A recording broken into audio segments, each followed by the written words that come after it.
பகுத்தறிவு பகலவன் தந்தை பெரியார் மறைந்த தினம். உலகிற்கெல்லாம் குறிப்பாக தமிழக மக்களுக்கும் தென்னிந்திய மக்களுக்கும் பகுத்தறிவு சிந்தனை ஒளியை ஊட்டிய தந்தை பெரியார் அவர்கள் அவருடைய கொள்கை கோட்பாடுகளை நமக்கு விட்டுவிட்டு மறைந்த தினத்தை நாம் கோலார் தங்கவேல் விசிகாவின் சார்பாக தங்களுடைய மௌன அஞ்சலியாக இந்த மலரை தூவி அவரை நினைவு கூர்கிறோம். முதலாவதாக கோலார் மாவட்ட தலைவி புஷ்பபிரியா அவர்களை மலரஞ்சலி செலுத்தும்படி கேட்டுக் கொள்கிறேன்.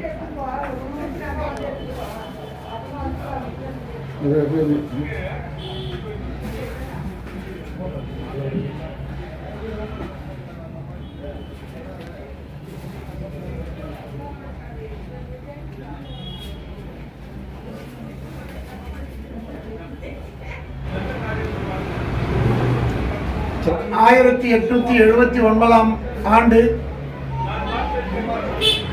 ஈரோடு மாவட்டத்தில் வெங்கடப்ப நாயக்கர் மற்றும் சின்னத்தாயி முத்தம்மாள் தம்பதியினருக்கு ஒரு பணக்கார குடும்பத்தில் பிறந்தவர்தான் தந்தை பெரியார்.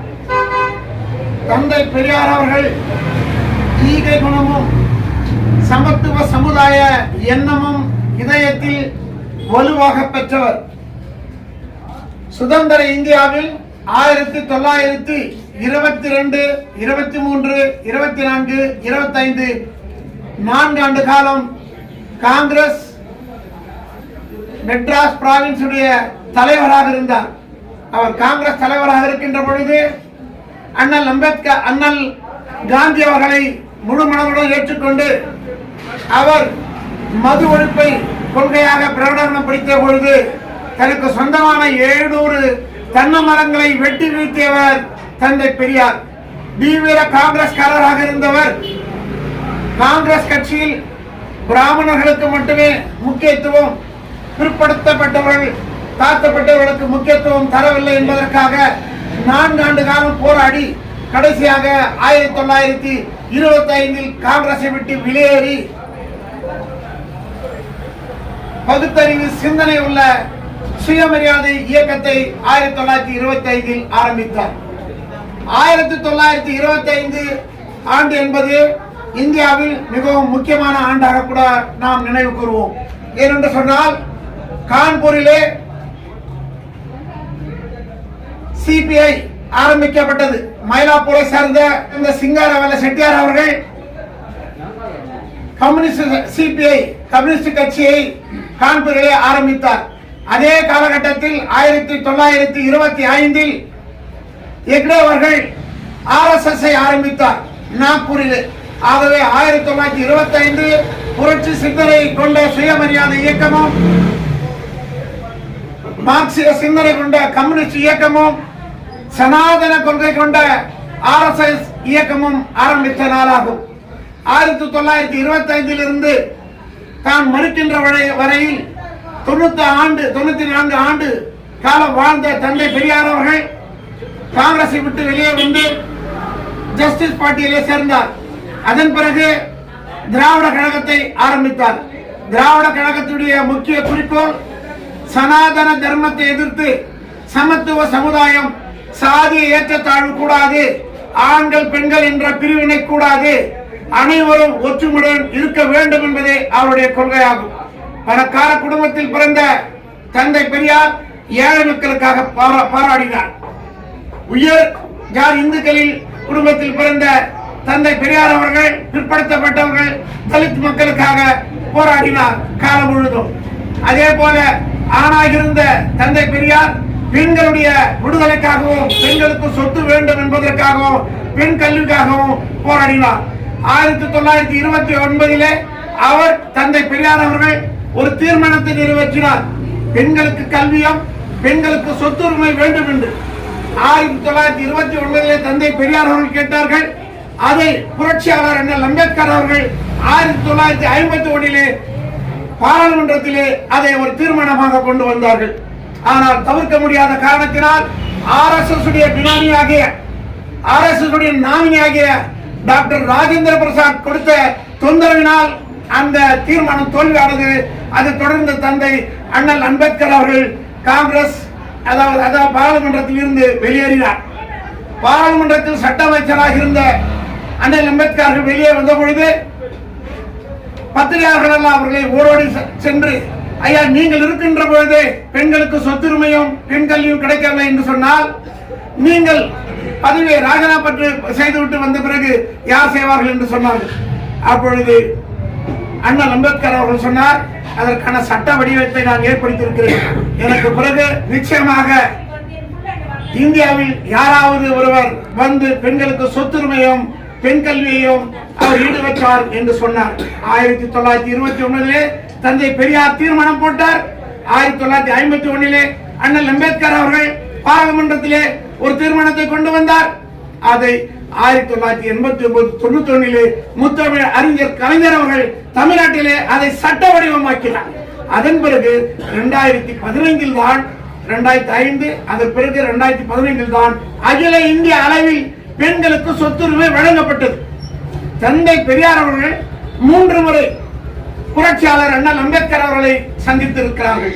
1940 பாம்பேயிலும், 1944 சென்னையிலும், 1954 ரங்கூனிலும் கௌதம புத்தரின் பௌத்த மாநாட்டிலே அவர் கலந்து பேசியிருக்கிறார். இந்தியாவில் சமத்துவம், பொருளாதார மேம்பாடுகளை குறைத்து அனைவரும் ஒற்றுமையாக ஒன்றுபட்டு பல்வேறு கலாச்சார நாகரிகங்களை கொண்ட இந்தியா, பல்வேறு மொழிகளை கொண்ட இந்தியா, பல்வேறு மதங்களை கொண்ட இந்தியா, பல்வேறு கலாச்சார நாகரிகங்களை கொண்ட இந்தியா ஒற்றுமையுடன் செயல்பட அண்ணல் அம்பேத்கர் அவருடைய சட்ட புத்தகமாக கான்ஸ்டிடியூஷன் எப்படி பயன்படுகிறதோ அதே போல திராவிட சிந்தனையை தென் தமிழகத்திற்கு தந்தை பெரியார் அவர்கள் புகுத்தினார். அதை ஏற்றுக்கொண்டுதான் அந்த திராவிட கொள்கையின் அடிப்படையிலே 1941 திராவிட முன்னேற்ற கழகம் ஆரம்பிக்கப்பட்டது. அதைத் தொடர்ந்து அகில இந்திய அண்ணா திராவிட முன்னேற்ற கழகம், அதைத் தொடர்ந்து பல்வேறு இயக்கங்களும் கூட திராவிட சிந்தனையை தமிழகத்திலே ஏற்றுக்கொண்டதினால் இன்று தமிழகம் பல்வேறு நிலைகளிலே கல்வியில், பொருளாதாரத்தில், தொழிற்சாலையில் பல்வேறு அடிப்படையிலே இந்தியாவிலே முதலாவதாக இருக்கிறது. அதற்கு காரணம் தந்தை பெரியாருடைய சீரிய குணங்கள் தான். அதற்காக தான் வருமுன் உரைப்பவர்கள் தான் தீர்க்கதரிசி என்று சொல்வார்கள். அதே போல தந்தை பெரியார் அவர்களை உலக ஐக்கிய நாடுகள் சபையாகிய யுனெஸ்கோ கூட அவரை ஒரு தீர்க்கதரிசி என்று சொன்னார்கள். ஏனென்று சொன்னால் 29 பெண்களுக்கு கல்வி முக்கியம் முக்கியம் முக்கியம் என்று சொன்னால் அது இன்று நாம் நிரூபணமாக இருக்கிறது. இன்று தமிழகத்திலே பெண்கள் மற்றும் தென்னிந்தியாவிலே பெண்கள் அனைவரும் கல்வி பெற்று வேலை வாய்ப்பை பெறுவதற்கு அடிப்படையாக இருந்தது கூட தந்தை பெரியாருடைய சீரிய நோக்கங்கள் தான். 1951 இந்திய அரசியல் சாசனம் இந்திய அளவில் ஏற்றுக்கொள்ளப்பட்ட பிறகு பிற்படுத்தப்பட்டவர்களுக்கு, தாழ்த்தப்பட்டவர்களுக்கு கல்வியில் இடஒதுக்கீடு வேண்டும் என்கின்ற போராட்டத்தை கூட தந்தை பெரியார் அவர்கள் முன்னெடுத்தார். அகில இந்திய அளவில் அவருடைய போராட்டத்தை உணர்ந்து அன்றைய இந்திய பிரதமர் ஜவஹர்லால் நேரு கூட அதை பாராளுமன்றத்திலே பேசி அண்ணல் அம்பேத்கருடைய தலைமையிலே முதலாக இந்திய அரசியல் சாசனம் திருத்தப்பட்டு பிற்படுத்தப்பட்டவர்களுக்கும் தாழ்த்தப்பட்டவர்களுக்கும் வெறும் பொருளாதாரத்தில் மட்டுமல்ல, வேலை வாய்ப்பில் மட்டுமல்ல, அரசியலில் மட்டுமல்ல, கல்வி சாலைகளிலே கூட இடஒதுக்கீடு கொண்டு வரப்பட்டது அந்த முதல் திருத்தம் தான். அதற்கு அடிப்படையாக அண்ணல் அம்பேத்கருக்கு பக்கபலமாக இருந்தவர் கூட நம்முடைய தந்தை பெரியார் என்று சொன்னால் அது மிகையாக. ஆகவே இன்றைய நாள் மனித குலத்திற்கு ஒரு பெருமையான நாள். ஈரோடு வெங்கடகிரி ராமசாமி நாயக்கர், அவருடைய ஈரோடு வெங்கடகிரி நாயக்கருடைய மகன், ஈரோட்டில் பிறந்தவர். அவர் பெயர் ஈவே ராமசாமி அப்பெரியார் என்று அழைக்கப்பட்டவர். அவர் சிறு வயது முதலே பெரிய பணக்கார குடும்பத்தில் பிறந்தவர். வணிகத்தில், வணிக சமுதாயத்தில் இருந்தவர். அவருடைய தாய், தந்தை எல்லாமே வணிக சமுதாயத்தில் பிறந்தவங்க, வணிகக்காரங்க, எல்லாமே பிசினஸ் மேன். அப்படி இருந்து கடைசியில் அவர் என்ன பண்ணாரு, எவ்வளவு கஷ்டப்பட்டு வாழ்க்கையில இவ்வளவுலாம் வந்து ஜாதி கொடுமை, மக்கள் எல்லாம் தாழ்த்தப்பட்ட ஜாதிங்கெல்லாம் இவ்வளவு கஷ்டப்படுறாங்களே, ரொம்ப கஷ்டத்துல இருக்காங்களே சொல்லிட்டு அவர் அவ்வளவு பெரிய ஹை காஸ்ட்ல இருந்து கூட தாழ்த்தப்பட்ட மக்களுடைய சமுதாயத்துக்காக ரொம்ப பாடுபட்டவர். அவர்தான் பகுத்தறிவு, சமூக நீதி, பெண் அடிமை, மூட நம்பிக்கை, சாதி ஒழிப்பு, பெண்கள் கல்வி அனைத்தையும் அவர் கொடுத்தவர்.